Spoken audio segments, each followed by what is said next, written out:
నమస్తే, welcome to Avani news network. Iran supreme leader Ayatollah Ali Khamenei అంత్యక్రియలు సాగుతున్నాయి. 4వ తేదీన మొదలైనవి, 9వ తేదీ వరకు అంత్యక్రియల కార్యక్రమాలు నడుస్తాయి. దాదాపు ఫిబ్రవరి 28 యుద్ధం ప్రారంభమైన రోజే చనిపోయారు ఆయన.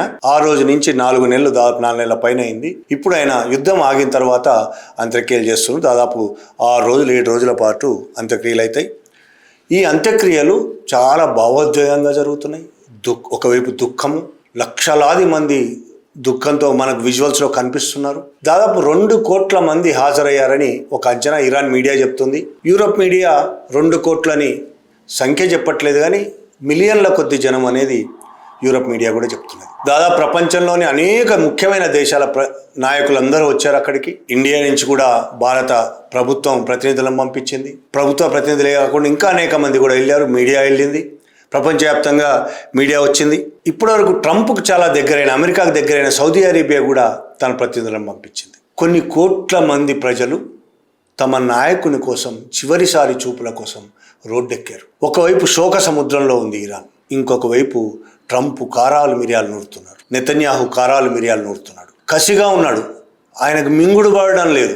అయతుల్లా అలీ ఖమేనీని చంపేయగానే ఇరాన్లోని లక్షలాది ప్రజలు రోడ్డెక్కి ప్రభుత్వాన్ని కూల్చేస్తారని, అమెరికా, ఇజ్రాయెల్ ఇంటెలిజెన్స్ మద్దతుతో ఇరాన్ ప్రభుత్వాన్ని కూల్చేస్తారని, వెంటనే మేము కొత్త ప్రభుత్వం ఏర్పాటు చేస్తామని కలలుగన్న ట్రంప్కి 4 నెలల పాటు తమ సుప్రీం లీడర్తో సహా అనేక మంది పసివాళ్ళు, పెద్దలు, అనేక మంది మిలిటరీ నాయకులతో సహా చనిపోయినా ఇరాన్ ధైర్యంగా నిలబడి అమెరికాకు, ఇజ్రాయెల్కు ధీటుగా పోరాడడం అనేది ఇప్పటికీ మింగుడుపడడం లేదు. అందులోనూ ప్రజలంతా అయతుల్లా ఖమేనీకి మద్దతుగా నిలబడ్డారు. ఆయన చనిపోవడానికి మద్దతుగా నిలబడి రోడ్ల మీదకి వచ్చారు, దుఃఖిస్తున్నారనే విషయం ట్రంప్కు మింగుడుపడడం లేదు. అనేక రకాల వ్యంగ్య మాటలు మాట్లాడుతున్నాడు. ఒకవైపు వారం పాటు అంత్యక్రియల్లో మునిగి ఉన్నది ఇరాన్ ప్రజలు శోక సముద్రంలో ఉన్నప్పుడు ట్రంప్ అనేక రకాల వ్యంగ్య మాట్లాడుతున్నారు, రెచ్చగొడుతున్నాడు. మేము ఒక వారం పాటు టైం ఇచ్చాం, చేసుకోండి అంత్యక్రియలని అని రెచ్చగొడుతున్నాడు. దాడులు చేస్తాం, వెంటనే నాశనం చేసి పడేస్తాం, మొత్తం బాంబు వేస్తే ఒక్కడు మిగిలాడు అక్కడ. ఒకవైపు అంత్యక్రియలు జరుగుతూ రోడ్ల మీద లక్షల మంది జనం ఉన్నారు, బాంబులు వేస్తే నాశనం అయిపోతారని మాట్లాడుతున్నాడు. ఇవన్నీ ఉట్టి మాటలనే తెలుసు, కానీ ఇలాంటి టైంలో మాట్లాడాల్సిన మాటలా? ఇప్పుడు ఇక ఇరాన్తోని చర్చలే లేవు, ఇక యుద్ధమే అని ఇవాళ మాట్లాడాడు. ఇంకొక వైపు ఇజ్రాయిల్ ఇరాన్ మీద దాడి చేస్తుందేమనే వార్తలు కూడా అనేక చోట్ల నుంచి వస్తున్నాయి. దాడి చేస్తుందేమో అని లీకులు విడుదల చేయడం, లీక్ చేయడం, వార్తను దాడి చేస్తుంది అనే లీకులు. కొన్ని కోట్ల మంది, లక్షల మంది రోడ్ల మీద ఉన్నప్పుడు ఇజ్రాయిల్ వచ్చి దాడి చేస్తే అనేక మంది చచ్చిపోతారు. అందులో ఇరాన్ పౌరులు ఉండొచ్చు, వేరే దేశాల పౌరులు ఉండొచ్చు. ప్రపంచవ్యాప్తంగా వెళ్ళారు అక్కడికి. షియాలు అనేక దేశాల నుంచి వెళ్ళారు. ఆ విధమైన ప్రచారం జరుగుతుంది.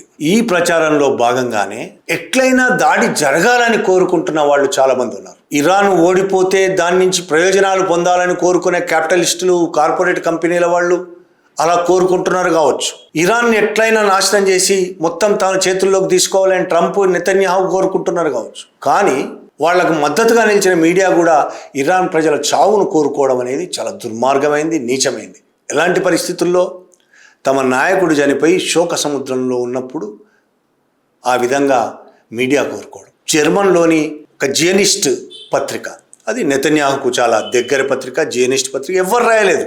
చాలా పెద్ద పెద్ద పత్రికలు ఉన్నాయి యూరోప్లో, గార్డియన్ పత్రిక కావచ్చు, వాషింగ్టన్ పోస్టు, న్యూయార్క్ టైమ్స్, చాలా ఉన్నటువంటి పత్రికలు. ఎవ్వరు ఏమీ రాయలేదు. అందరూ అంత్యక్రియల గురించే రాస్తున్నారు, ప్రజల భావోద్వేగాల గురించి రాస్తున్నారు. కానీ జర్మన్లో ఒక చిన్న పత్రిక, అది నెతన్యాహుకు మద్దతు ఇచ్చే పత్రిక, ఎలాంటి సోర్సు లేకుండా ఒక వార్త రాసింది. ఆ వార్తను చెక్ చేసుకోకుండా జర్నలిస్ట్ అన్నవాడు తనకొచ్చిన వార్త నిజమా కాదా అని 4 సార్లు కాదు 10 సార్లు చెక్ చేసుకోవాలి. అది బాధ్యత. జర్నలిజం నేర్చుకున్నప్పుడే అది నేర్పిస్తారు. ప్రతి జర్నలిస్టు ఖచ్చితంగా అనుసరించే, చిన్న కింది స్థాయి జర్నలిస్ట్ నుంచి పై స్థాయి ఎడిటర్ దాకా ఆ పని చేస్తారు. ఆ జర్మనీ పత్రిక ప్రచురించిన వార్త నిజమా కాదా, దాని వెనకాతల ఏమైనా దురాలోచనలు ఉన్నాయా, దుష్టాలోచనలు ఉన్నాయా అనేది కూడా అర్థం చేసుకోకుండా, లేదంటే ఆ వార్త తనకు కూడా ఇష్టమై కావచ్చు, భారతదేశంలోని మీడియా కూడా దుర్మార్గమైన వార్తను రాసింది. అనేక మీడియాలను, ఎన్డీటీవీ ప్రధానంగా, అదానీ మీడియా అది, ఎన్డీటీవీ ఒక వార్త ప్రసారం చేసింది, ట్వీట్ చేసింది. ఇరాన్లో 3000 సమాధులు తవ్వి రెడీగా పెట్టారు. ఒకవైపు అంత్యక్రియలు జరుగుతుండగానే 3000 సమాధులు తవ్వి రెడీగా పెట్టారు ఇరాన్లో ప్రభుత్వ అధికారులు అనే వార్త. అంటే అర్థం ఏంటి? దీంట్లో ఇజ్రాయెల్ బాంబులు వేయబోతోంది కాబట్టి చాలా మంది చచ్చిపోతారు, వాళ్ళ కోసం ముందుగానే సమాధులు తవ్వి పెట్టారు. లేదు, లక్షల మంది రోడ్డు మీదకి వచ్చారు, పాల్గొంటున్నారు, తొక్కిసలాట్లో చనిపోతారు కాబట్టి సమాధులు తవ్వి పెట్టారు. అసలు సమాధులు తవ్వారనే వార్త నిజమా కాదా అని చెక్ చేసుకోవడానికి భారత మీడియాకు, ఎన్డీటీవీకి కానీ, ఆ వార్త రాసిన ఇతర మీడియాలకు కానీ అవకాశం లేదా? అయతొల్లా ఖమేనీ అంత్యక్రియల సందర్భంగా ఇక్కడి నుంచి మీడియా ప్రతినిధులు చాలామంది ఇరాన్ వెళ్ళారు. చాలా మీడియా, టీవీ ఛానళ్ళు, పత్రికలు, అనేక మంది మీడియా ప్రతినిధులు ఇరాన్లో ఉన్నారు ప్రస్తుతం. ఇక్కడి నుంచి అనేక మంది రాజకీయ నాయకులు ఇరాన్ వెళ్ళారు. అనేక మంది అయతుల్లా ఖమేనీ అభిమానులు, అనుచరులు ఇరాన్ వెళ్ళారు. మన కేంద్ర ప్రభుత్వం కూడా ప్రతినిధులు ఇరాన్ పంపించింది. వాళ్ళు ఎవరితోనైనా చెక్ చేసుకోవచ్చు ఇరాన్లో ఇది జరిగింది నిజమేనా కాదా. మీడియా ప్రతినిధులతో చెక్ చేసుకొని ఒక వీడియో తీసి, ఒక ఫోటో తీసి పంపించండి, సమాధులు తీశారట అని అడిగి తెప్పించుకోవచ్చు. అవకాశం లేదా? క్షణాల మీద వస్తుంది కదా, ఇప్పుడు అన్ని క్షణాల మీద అయిపోతుంటాయి. వాట్సాప్లో పంపించేయచ్చు ఫోటో, క్షణాల మీద అయిపోతుంది కదా. ఎంతసేపు ఫోన్ చేసి మాట్లాడి తెలుసుకోవడానికి, అది నిజమా కాదా అని తెలుసుకోవడానికి ఇరాన్కి సంబంధించిన ఎంబసీ ఇక్కడ ఉంది ఢిల్లీలో. ఎంబసీని అడగాల్సింది, ఎంబసీకి మెయిల్ చేయాల్సింది, కనీసం ఫోన్ చేసి అడగాల్సింది నిజమేనా కాదా. ఎంబసీ ఇరాన్ అధికారులు కాబట్టి నిజం చెప్పరని మీరు అనుకుంటే, మీ ప్రతినిధులే ఇరాన్లో ఉన్నారు ప్రస్తుతం. 100 మంది జర్నలిస్టులు, కెమెరామెన్లు, వీడియోగ్రాఫర్లు ఇరాన్లో ఉన్నారు. వాళ్ళని అడిగైనా తెలుసుకోవాల్సింది. అదేమీ లేకుండా ఆనందం, చచ్చిపోతున్నారు, ఇక ఇజ్రాయెల్ దాడి చేయబోతుంది, లేకపోతే తొక్కిసలాట జరగబోతుంది, 1000 మంది చచ్చిపోతున్నారనే ఆనందం ఎందుకు మన గోధి మీడియాకు? అంత ఆనందం ఏంటి ఇరాన్లో మనుషులు చనిపోతున్నారు అని? అంత ఆనందం ఏంటి అని అంత అర్జెంటుగా ఎందుకు చెక్ చేసుకోకుండా వేయాల్సిన అవసరం ఏమొచ్చిందని వేసిన తర్వాత ఇరాన్ ఎంబసీ వెంటనే దాన్ని ఖండిస్తూ స్టేట్మెంట్ ఇచ్చింది. ఆ వార్తకు ఎలాంటి ఆధారం లేదని, మీడియా విశ్వసనీయతను మరింత తగ్గిస్తుందని చెప్తూనే, పేరు లేని, మూలాలు లేని, ఏ మూలాలు, సోర్సులు ధృవీకరించని ఊహలను గనక ఇప్పుడు జర్నలిజంగా పరిగణిస్తున్నట్లయితే ఈ నివేదిక, అంటే ఎన్డీటీవీ రాసిన నివేదిక, పులిట్జర్ అవార్డుకు అర్హమైన ఒక అద్భుతమైన రచన. ఇరాన్, ఢిల్లీలో ఉన్న ఇరాన్ ఎంబసీ ట్వీట్ చేసింది. దాన్ని షేర్ చేస్తూ, ఎన్డీటీవీ కథనాన్ని షేర్ చేస్తూ, అంటే ఎంత దారుణంగా, ఎంత అవమానకరమైంది, ప్రపంచంలో మనం ఎంత దిగజారిపోతున్నాం అనే దానికి ఇది గుర్తు కాదా? ఒక అన్యాయమైన వార్త, ఏదో చిన్న చిన్న తప్పుడు వార్తలు కాదు, ఒక అన్యాయమైన, దుర్మార్గమైన, కావాలని దురుద్దేశంతో దుర్మార్గమైన భావాలు లోపలుంచుకొని ఇరాన్ మీద కసితో రాసిన వార్తగా కనిపించడం లేదు ఇది. ఒకవైపు ఇరాన్ అంతా శోక సముద్రంలో ఉన్న నాయకుడు చనిపోయి ఉంటే, మీరు ఇంకో 3000 మంది చనిపోబోతున్నారు అని రాయడం అనేది అబద్ధాలు. సమాధులు లేవు, అక్కడ ఏమీ లేవు, అబద్ధాలు రాయడం అనేది ఎంత దుర్మార్గం ఇది. ఇది మన మీడియా చేస్తున్నది వాళ్ళ భారతదేశంలో. మోడీని సమర్థిస్తున్నారు, ఓకే, అబద్ధాలు ప్రచారం చేస్తున్నారు, చాలా చేస్తున్నారు, ఈ దేశ ప్రజలకు వ్యతిరేకంగా, ఓకే.